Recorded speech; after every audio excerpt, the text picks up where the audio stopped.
So you've been on YouTube Fitness for a while, You watch like some of the big names. Maybe you watch Athlete Max. I just that's another one now. You watch a lot of YouTube Fitness, you're very interested in this. You're very passionate about it. So you learn a lot. And over time, you learn that you will lose strength on a cut. Like, you learn this principle somewhere. Someone may have said it. You may have experienced it firsthand. Something, somewhere, you know it now, right? And maybe you're so scared that, if I go on a cut, I'll lose all my gains. But the thing is, these two statements are actually very different. Because your gains implies your actual muscle mass, and strength is another thing. The two are interconnected, but they are also different. They're not equal, in a sense. For example, you lose like 1 unit of muscle, and then you lose like 3 units of strength. It's not a 1-on-1 ratio. Like, I'm going to lose this amount of muscle, and then I'm going to lose this amount of strength. No. It's not like that. They're not equal. And in addition, you can gain strength when on a cut. As I've said, strength is correlated with muscle mass. Therefore, the more muscle mass you have, the more strength potential you have. And note that I say the word potential because it doesn't mean immediately like more muscle, more strength. You have a greater potential for strength. For example, are all bodybuilders like super strong? Stronger than every single person on the planet? Like, are bodybuilders the strongest type of people? No. Those are powerlifters, weightlifters, whatever lifters. They're strong specifically in their own sport. In terms of like just barbell exercises, a powerlifter is going to lift more or be able to lift more on a deadlift than a straight up bodybuilder. The bodybuilders train for mass. The powerlifters train for strength. They're different. And they do overlap a little bit, but in the end they are still different. The thing is, strength is gained by training the nervous system primarily to be able to command the most muscle fibers. Because when you're lifting something, if it's easy, you aren't using all of your muscle fibers in your muscle. Like, you're using, perhaps if I'm lifting my water bottle, I'm using 30% of my muscle fibers to lift this. Maybe that's too much. Maybe that's too little. It's an estimate. I'm not using the most muscle mass, right? When you train your nervous system, you train it so that it can use the most muscle that you have at the moment. And therefore you can see how, like, if you have more muscle mass, and if you keep training your nervous system, right, the more muscle mass you have, you can engage and use more of it, and therefore you are stronger. So while you train for muscle mass, you will also accrue strength as well, due to the principle that I just outlined above. On the other hand, training for muscle mass is training for muscle mass. You're training to have your muscles get bigger. And therefore, at the same time, you're going to be stronger because of the more muscle mass you have. So why do you lose strength on a cut? So the first is you have less energy overall, right? At a certain point in time, you will lose water weight. That water weight comes from your fat mass, right? Your fat cells, because they can store water. And also your glycogen stores, which are in your muscle and are in your liver as well.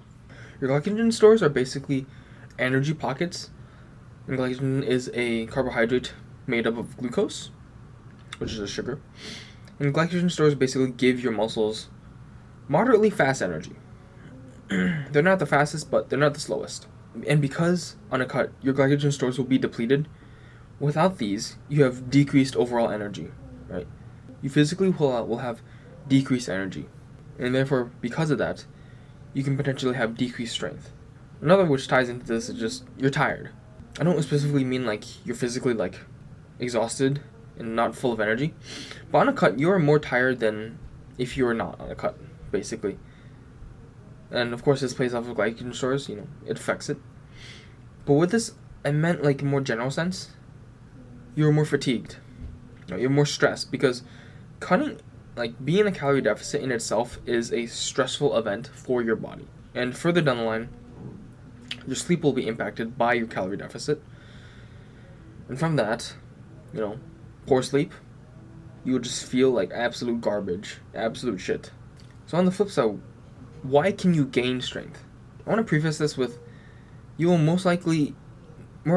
undoubtedly lose strength on a cut for some lifts. But that doesn't mean all lifts. You can still get stronger on other lifts, what is pretty much a collective agreement is that your presses are going to decrease, right? Like your bench press, your overhead press, all of your pressing movement, your upper presses, pushes, they're going to decrease. I mean, I found this to be true. Like my bench press decreased whenever I'm on a cut. Same thing with overhead press. They decrease by a lot. And I've heard similar things with many other people. On the other hand, my pulling and leg movements didn't really change. In fact, they usually increased. Specifically my pulling movements, they usually increased. And there's sort of consensus of like your pulling and leg movements won't really change that much. And therefore, in a general sense, you will most likely lose your pressing strength. But you can gain strength in other areas. I was still progressing on my squat, you know. It was definitely slower, but it was still there. It was still there. Specifically on the squat, I felt that I was way less likely to like stick through the pain. Like the pain was just greater when I was on a cut. It just felt worse. It just felt more painful, more discomfort, even though I could have done it. And that's one thing. Like, bro, you're just being a pussy. Like, things will feel harder. All right. You still need to do it though. You still need to do it. Finally, I want to talk about like catabolism and anabolism. So catabolism is like the process, the act of breaking something down. And then the anabolism is the process of like building something up. So we have this simplish thinking of that, you know, on a cut, that we are solely in a catabolic state. That's not true. We're always in both. On a cut, I am in a catabolic state and in an anabolic state. And if I was only in a catabolic state, I would be a pool of ooze, guts, rotten stench. In the gym, we break down our muscles. And then they're rebuilt. Like if our bodies are not anabolic, they will not be rebuilt. And yeah, it won't end well. So even when you're on a bulk, in the gym, you're breaking things down.